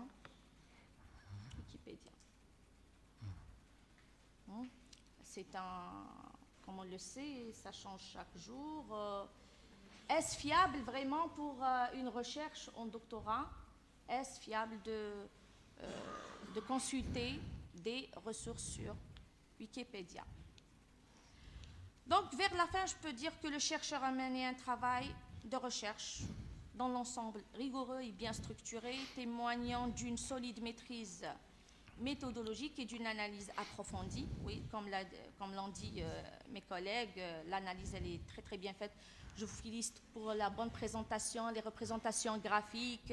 À chaque fois, vous avez des données chiffrées, il y a la représentation graphique. Et c'est ce que préfèrent les lecteurs de manière générale, c'est plus visible. Hein. Ils arrivent à lire mieux votre thèse et comprendre les résultats de votre analyse. Voilà, donc son étude se distingue par la pertinence des données collectées, la clarté de l'argumentation et la qualité de l'interprétation des résultats, en s'appuyant sur une approche méthodique et une documentation riche. Il apporte une contribution significative au domaine étudié. Le travail réalisé encourage l'apprentissage actif, hein, parce qu'on se plaint tout le temps des étudiants passifs, et c'est là qu'il faut... Même vous avez dit tout à l'heure que certains étudiants ont refusé de faire partie. Ils n'ont pas le droit. Vous êtes là, vous êtes étudiant, il y a une nouvelle démarche, on va la prendre ensemble, mais dire non à l'apprentissage, ça, on est à l'université, on est responsable. D'accord? On est responsable de notre formation. Et puis, ce n'est pas l'éducation. C'est très bien de ne pas dire FLE, hein, vous avez dit L2, parce que beaucoup de doctorants travaillent en didactique avec des étudiants universitaires et utilisent FLE. FLE, c'est français langue étrangère. Par contre, à l'université, c'est une langue de formation. Ouais. D'accord? Donc, on n'a pas le droit de dire non à l'apprentissage. Et ça fait partie de votre public. Et la réaction ou bien le travail fait par ces étudiants va être analysé. D'accord? Tout simplement. Comme dans les questionnaires, quand on a les non-réponses, elles sont analysées. La même chose, si un étudiant n'arrive pas, hein, c'est qu'il y a une compétence quelque part. Peut-être qu'il ne maîtrise pas l'outil, peut-être il est timide devant ses collègues qui le maîtrisent. Vous voyez? C'est toujours à interpréter, c'est toujours à analyser et c'est toujours à mettre dans les résultats finaux de votre travail. Donc, le travail réalisé encourage l'apprentissage actif, développe l'autonomie et améliore la rétention des connaissances. Il s'adapte particulièrement bien à l'enseignement supérieur où les étudiants doivent être acteurs de leur propre formation et développer des compétences analytiques et collaboratives. Ça colle très très bien. Une fois à l'université, je vous encourage à continuer dans ce sens, à travailler via la classe inversée. Et j'ai terminé avec cette dernière remarque. Encore une fois, félicitations à vous, merci. À Madame Sakran et à votre famille. Merci. Voilà. Merci beaucoup, Madame Remouze, pour toutes ces remarques. Donc, en ce qui concerne votre travail, globalement, il est jugé très positif par tous les membres du jury. Donc, il y a des remarques quand même qui ont été relevées. Il faut les prendre en charge. J'ai également quelques petites remarques à vous faire aussi et quelques questions à vous poser concernant votre travail. La thématique choisie est très intéressante. Comme à son habitude, Madame Sakran travaille sur ces questions liées à l'enseignement à distance, c'est des problématiques d'actualité.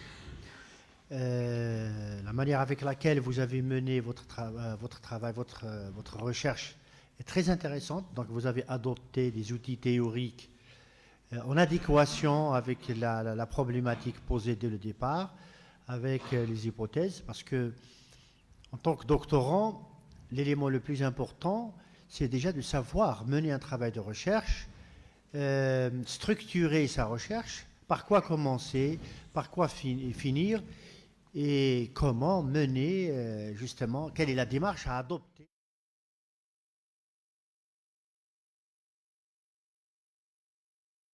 À 80%, vous avez respecté les normes rédactionnelles d'une recherche scientifique.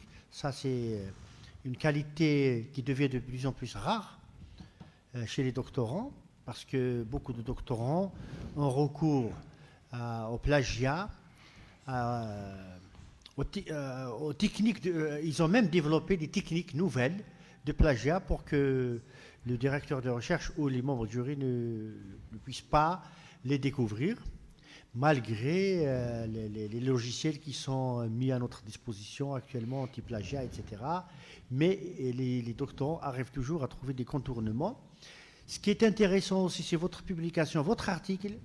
Votre article, il a été publié donc dans une revue qui est reconnue parmi les autres revues à l'échelle nationale. Pardon, Monsieur Bektash, excusez-moi.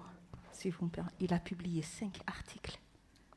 Moi, je parle du dossier de soutenance. Donc, en vérifiant les dossiers de certains candidats qui ont déposé pour le recrutement à l'université, et dans le cadre des dossiers soumis pour les promotions au grade de MCA et professeur, nous avons constaté des gens qui publient dans des numéros, dans des revues, à 3000, 4000 pages, 6000, voire 6000 pages. À l'étranger, des gens qui publient, moi j'ai jamais vu une revue à 5000 pages, mais actuellement ça existe, des revues électroniques à 5000, 7000 pages. Les gens payent $300, 400 € pour publier dans des revues prédatrices, et ils déposent des dossiers pour des promotions au grade ou pour des soutenances de thèses de doctorat, surtout dans certaines filières. Et c'est pour ça que je vous dis, moi je salue le travail que vous avez fait, les publications, parce que c'est des articles qui sont évalués par des scientifiques, qui sont lus, relus, etc. Et quand on a son article qui est accepté, ça veut dire qu'on a fait un travail de recherche digne de ce nom. Donc, félicitations pour ça. Moi, j'aimerais bien vous poser quelques questions concernant déjà le thème lui-même, quand vous dites la classe inversée au service de l'innovation pédagogique. J'aimerais bien savoir où se situe l'innovation pédagogique dans la classe inversée. Parce que ce qui est un petit peu malheureux, surtout dans notre domaine, c'est que nous imitons ce que font des chercheurs à l'étranger, l'effet de mode, ce qu'il y a à la mode, et on dit c'est de l'innovation. Pour moi, l'innovation, c'est quelque chose, parce que l'originalité d'un travail de recherche ne réside pas uniquement dans l'originalité du corpus. Ça réside également dans le sujet lui-même. Est-ce qu'il y a réellement une innovation? Est-ce que vous pouvez déposer un brevet pour ça? Ça, c'est important. L'idée, est-ce que l'idée, elle est nouvelle? Personne n'a déjà fait cette thématique de classe inversée, d'enseignement à distance. C'est vous qui avez découvert ça. Non, moi je sais, parce que l'innovation pédagogique, bon, c'est à lui de répondre, hein, il va nous répondre. Bien sûr. Je sais que ce n'est pas par rapport à la classe inversée, mais où réside justement cette innovation? J'aimerais bien comprendre, premièrement. Deuxième question, pourquoi avoir choisi les étudiants de première année licence de français? Pourquoi vous n'avez pas choisi d'autres étudiants du département, par exemple, de médecine, de technologie? Pourquoi vous n'avez pas choisi les lycéens, les élèves de première année? j'aimerais bien avoir une réponse à cette question, parce que j'ai ma petite idée par rapport à ça. Et pourquoi, ma collègue vous a également fait la remarque, pourquoi avoir choisi le résumé? Est-ce que c'est vraiment intéressant, dans le cadre de la classe inversée, et dans votre recherche, justement, d'opter pour le résumé? Pourquoi vous n'avez pas choisi une autre problématique, un autre problème rencontré par nos étudiants de première année de licence de français, déjà, dès leur première année, les étudiants ne savent pas écrire, ne savent pas structurer la syntaxe, etc., l'orthographe. Pourquoi? Parce que le résumé, vous êtes passé à un niveau très supérieur. Hein. Oui. Le résumé, c'est quelque chose, c'est très complexe, c'est très difficile, et ça veut dire l'étudiant a quand même un très bon niveau en français, surtout les étudiants de première année. Donc ça, c'est la deuxième question. La troisième question, ça concerne justement votre expérimentation, votre corpus, etc. Je trouve que vous avez négligé quand même, que vous avez mis de côté un aspect très important dans votre expérimentation. Pourquoi vous ne vous êtes pas intéressé au profil social et sociolinguistique des apprenants? Parce que je vais vous dire une chose. Moi, j'ai participé justement durant la période de la Covid-19 à ces questions. On a vraiment débattu pour longtemps sur ces questions d'enseignement à distance, comment il faut faire, qu'est-ce qu'il faut utiliser. On commence, enseignement à distance, on met des cours en ligne, des gens qui vous fourrent, c'est un fourre-tout PDF, il se fait une vidéo sur TikTok, etc. On a vu plusieurs... beaucoup de gens ont essayé d'innover justement. Il vient, il est à la maison, il fait sa petite vidéo, il fait son discours, et j'ai fait un cours en ligne, il le publie, il a fait un cours en ligne.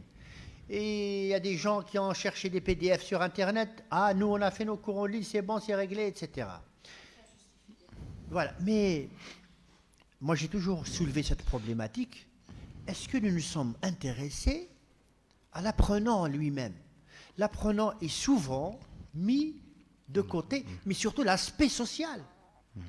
C'est pas tout le monde qui a Internet, attention. Si nous, on se permet un téléphone sorti dernièrement en 2025, des étudiants n'ont même pas un téléphone, un simple téléphone. Premièrement. Deuxièmement, c'est pas tout le monde qui a accès à Internet, c'est pas tout le monde qui a les moyens.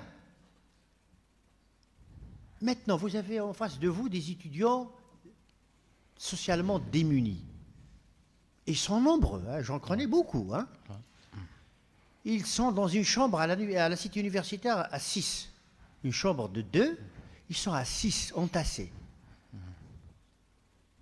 Il n'a ni ordinateur, ni rien du tout. Comment voulez-vous qu'il apprenne la langue française ou Il y a aussi le problème de langue. Quelle est la place accordée à la langue française au lycée, au primaire, au CEM? Qu'est-ce qu'on fait? Quels sont les programmes proposés aux élèves?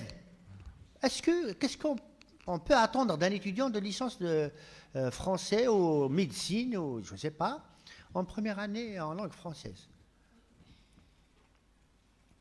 Je vous dis franchement, moi j'étais directeur du centre d'enseignement intensif des langues. Je recevais beaucoup d'étudiants de Master 1, Master 2 français qui venaient participer au test de niveau. Et ils ont A1, A2, parce que pour eux, comment ils vont faire? Demain, peut-être qu'ils vont enseigner au lycée.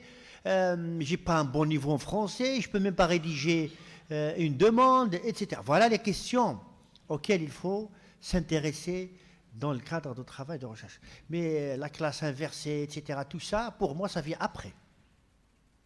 Parce que le problème réside aussi il est dans la société. Est-ce que notre société accepte justement cet enseignement à distance? S'il ne vous voit pas, l'élève, l'étudiant, s'il ne vous voit pas devant lui, en chair et en os, il ne va pas travailler. Peut-être qu'il est obligé il a ses chèvres à paître. Il est obligé d'aider à la maison. Il rentre le soir, on lui donne une tâche à la maison. Peut-être qu'il travaille dans un chantier. Donc, la seule opportunité qu'on lui offre, c'est quand il vient, il est obligé de venir face à face, il fait son cours, il repart. Donc, c'est bien de ramener de belles idées comme ça, mais aussi, il faut prendre en considération le contexte, etc. Je vous laisse répondre. Essayez de synthétiser. Vous avez de 15 à 20 minutes, d'accord? D'accord. À vous la parole. Merci. Je vous remercie pour la qualité de vos remarques et la pertinence de vos questions. Je préfère commencer par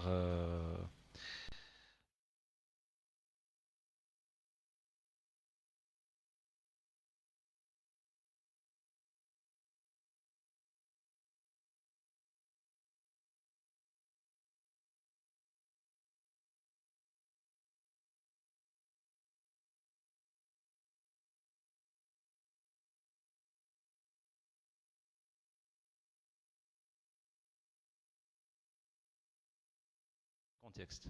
Mais pourquoi c'est une innovation? C'est son introduction dans un nouveau contexte qui fidèle une innovation pédagogique. Voilà. Donc, Abijaya, pourquoi elle est une innovation pédagogique? Hein? Le contexte, c'est Abijaya avec les étudiants de L1 pendant l'année universitaire 2020. Voilà. D'accord, je respecte votre quand même votre position, mais voilà. Donc c'est une innovation pédagogique. Je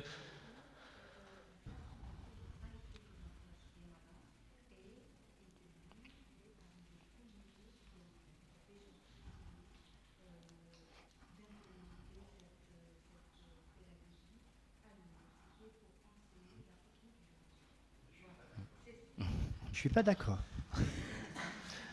Parce que l'innovation, c'est pas ça. L'innovation, elle doit déposer un brevet. C'est l'invention, monsieur. Hein? C'est l'invention. L'invention. L'invention, quand on parle de brevet, c'est qu'on invente. Voilà. C'est là. Eh, mais moi, je suis dans la... Madame Scaran, je suis dans la même perspective. Hein? Non, moi, je... Non, raté. Il ne faut pas détourner le... En ce qui me concerne. Moi, c'est ça ce que je vise. Où est l'invention ici? Aïe. Non. Non, je sais. Les pratiques pédagogiques, c'est tout par rapport à l'enseignement traditionnel. C'est tout.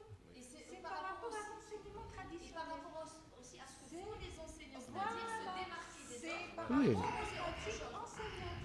C'est pas par rapport à l'invention. Non, je sais la différence entre innovation et invention. Non. Là, c'est le cadre purement pédagogique et les pratiques enseignantes. D'ailleurs, nous, en tant qu'enseignants, il faut le reconnaître. Voilà, j'ai ma collègue ici, j'ai Radia. Radia, d'ailleurs, elle travaille sur les tisses depuis longtemps. Madame Scaran. Ça date pas d'aujourd'hui. Madame Scaran. Mais dis-moi, s'il te plaît, est-ce que tous les enseignants arrivent à scénariser un cours en ligne? Impossible. Lui, il l'a fait. Il a suivi des formations en ligne. Madame Scaran, vous pouvez laisser le candidat répondre?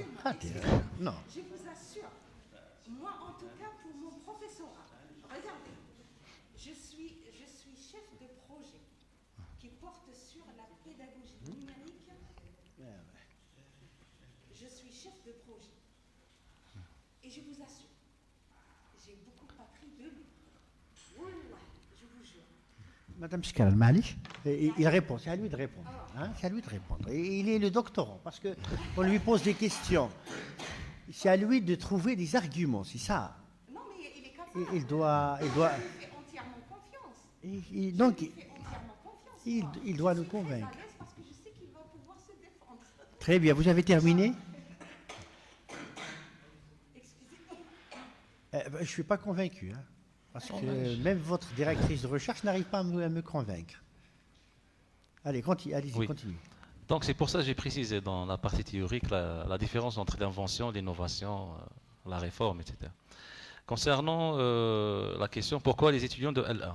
Parce que ce sont des étudiants nouvellement arrivés à l'université avec un profil d'entrée et je voulais comparer leur profil d'entrée avec leur profil de sortie quant à la maîtrise de l'activité résumante. Sachant que l'activité résumante fait partie du programme du Canva de L1, TTU 1. Voilà, c'est pour ça que j'ai choisi cette activité. Moi, j'aurais pu travailler sur une autre compétence, mais j'ai choisi l'activité résumante parce que c'est une technique inclusive qui comprend plusieurs... pour la maîtriser, il faut maîtriser la langue, l'esprit, avoir l'esprit synthétique, l'esprit analytique, etc. C'est pour ça que j'ai opté pour cette technique rédactionnelle. Oui, pour le profil social, je suis tout à fait d'accord avec vous, monsieur. C'est vrai, mais j'ai bien signalé ça, que certains étudiants n'étaient pas bien outillés et n'avaient pas les moyens pour pouvoir poursuivre une telle formation hybride. Concernant la répartition des étudiants en deux groupes expérimentaux, groupe 1 c'est le groupe témoin, groupe 2 groupe expérimental, nous avons choisi comme type d'échantillon l'échantillonnage par grappe, si vous voulez, par groupe, voilà, dans une étude comparative. Donc, pour ce faire, nous nous sommes référés à l'ouvrage de Maurice Songer, l'ouvrage méthodologique, dans lequel il explique comment mener une étude comparative dans le cadre d'une expérimentation.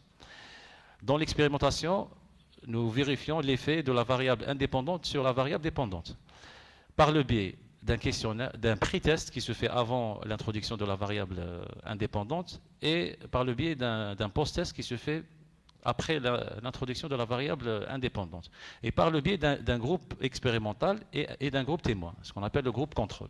Les deux groupes doivent être équilibrés. Donc le groupe témoin, c'est le groupe qui n'est pas subi, qui ne subit pas ou bien qui n'est pas subi à la variable indépendante, et le groupe expérimental qui est subi à la variable indépendante. Voilà. Concernant l'exploitation des réseaux sociaux en classe inversée, certes, nous pouvons utiliser les réseaux sociaux, plus ou moins utiliser les réseaux sociaux, mais nous avons opté dans notre démarche, nous avons choisi la plateforme éducative Moodle parce qu'elle est destinée à cette fin. Donc, elle comprend plusieurs fonctionnalités. Même Lounis, heureusement qu'il est là. Donc, c'est lui qui m'a aidé aussi pendant la mise en ligne des vidéos et tout. Les réseaux sociaux, pourquoi pas parce que n'importe qui peut commenter, peut voir le contenu, peut même perturber le processus d'enseignement-apprentissage. Même l'apprenant peut recevoir plutôt des messages, des notifications, donc il peut être perturbé pendant son apprentissage. Alors, oui, pourquoi le début des textes dans la partie méthodologique? Donc moi j'ai suivi vraiment avec rigueur la méthode de Madame Skran, même dans sa thèse, elle a fait de même. Et je ne voulais pas répéter, c'est-à-dire mettre le texte au niveau de la méthodologie, après le remettre aussi à la fin. Donc j'ai juste mis le début, après c'est au lecteur d'aller vers l'annexe. Ouais. Répéter. Oui, pour les risques de la classe inversée, moi j'entends par risque juste la résistance, tout simplement. Donc, parce que quand on veut introduire une nouvelle pédagogie, toujours on fait face à une résistance, que ce soit de la part des enseignants ou bien de la part des étudiants. Donc ça peut bloquer carrément l'implémentation. Pour l'évaluation du niveau de langue des étudiants, oui, on a fait un pré-test.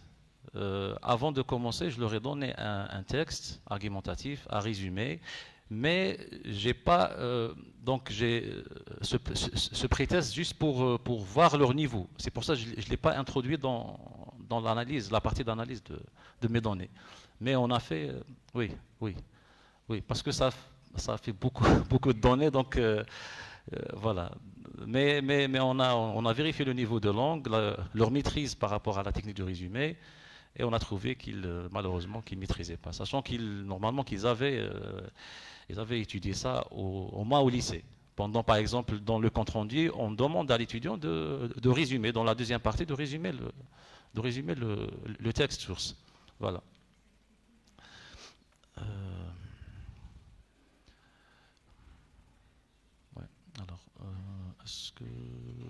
Oui, pour la formation, j'ai suivi des formations par rapport à l'usage des outils numériques en ligne. Même j'ai suivi votre formation animée sur la plateforme Moodle.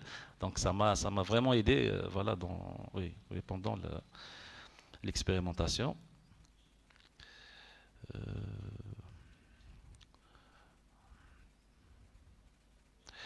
Pour l'évaluation, oui, de l'apport de chaque apprenant dans un binôme, c'est vrai, ça reste aussi compliqué.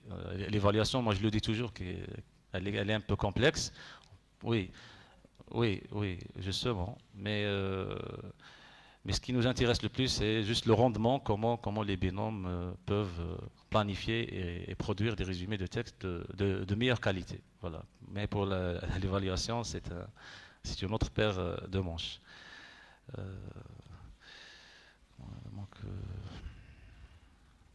Oui, le manque du scénario pédagogique dans la méthodologie classique. On a presque suivi la même démarche, sauf en présentiel, c'est presque la... Oui, j'ai oublié. Ah, madame, tu vois, oui. On a suivi la même démarche. Oui, en présentiel, c'était... Oui. En présentiel, donc, on a enseigné d'une manière classique la technique du résumé, mais pour la réalisation des travaux, on a accordé 1 heure par exemple, pour la planification, 1 heure pour le résumé. C'est le même cas pour le groupe expérimental. Voilà. C'est pour ça que je ne voulais pas reparler de la même chose. La place de l'accompagnement des techniciens. Oui, c'est vrai. On a besoin des techniciens aussi pour nous accompagner tout au long de... Oui, il faut les recruter, exactement. Il faut les recruter. Ouais. Donc voilà. Pourquoi l'enseignement-apprentissage? Moi, j'ai mis exprès un trait d'union entre enseignement-apprentissage dans ma thèse. Je n'ai pas mis un slash. Oui, pour dire que quand il y a un apprentissage, il y a un enseignement et vice-versa. C'est pour ça, voilà. Donc, ça concerne l'enseignant, ça concerne aussi l'apprenant. Voilà, pour le remerciement, je vais le mettre, parce qu'avant, voilà, c'était la version provisoire, mais maintenant, dans la version finale, Inch'Allah, on va mettre le remerciement, et on va même vous citer, Inch'Allah, dans nos prochains travaux, Inch'Allah. Inch'Allah. Voilà. Donc, voilà. Donc, merci. Merci beaucoup pour ces réponses. Donc... Je peux juste ajouter quelque chose. Bien sûr. Oui, juste concernant l'introduction, j'ai mis les 3 questions, monsieur. Les 3 questions avec les 3 hypothèses. Juste, elles ont été mises d'une manière successive, l'une après l'autre. Oui. Donc la page 8 jusqu'à la page 9. Je l'ai mis d'une manière successive. Peut-être c'est pour ça que vous n'avez pas peut-être... oui. 3 questions, 3 hypothèses. Ouais. Très bien. Oui. Je vais accorder la parole à votre directrice de recherche, 3 minutes pour conclure. Uniquement 3 minutes? 3 minutes. Vous êtes malade, donc on doit... Alors, oui, mais alors, je tiens à remercier les membres du jury pour toutes ces remarques pertinentes. Et je suis vraiment fière de Abdallah. Je vous l'avais dit tout à l'heure et je le redis. Abdallah, il s'est donné à fond dans son travail de thèse. Alors, revenons maintenant à cette question de formation. J'avoue, moi, en tant que directrice de recherche, j'ai beaucoup appris de lui. Pour la scénarisation, c'est quelqu'un qui assimile trop vite. C'est quelqu'un qui a une capacité d'analyse hors pair. Franchement. Et il m'a fait bosser. Je l'ai dit, je le redis.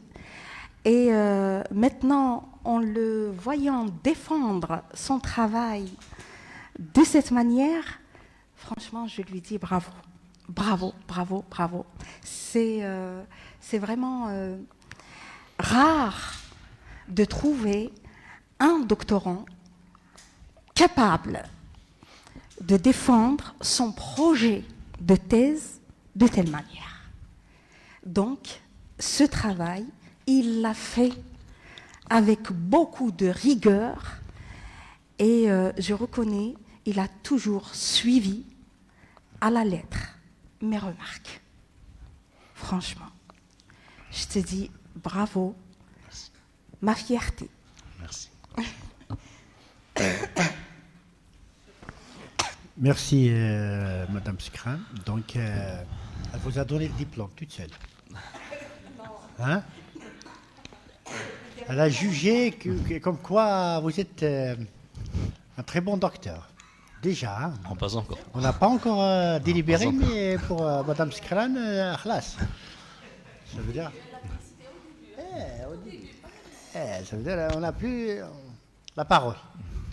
Donc on va se retirer pour délibérer. Vous restez ici, nous on va se retirer ici dans la salle des délibérations et ensuite on reviendra.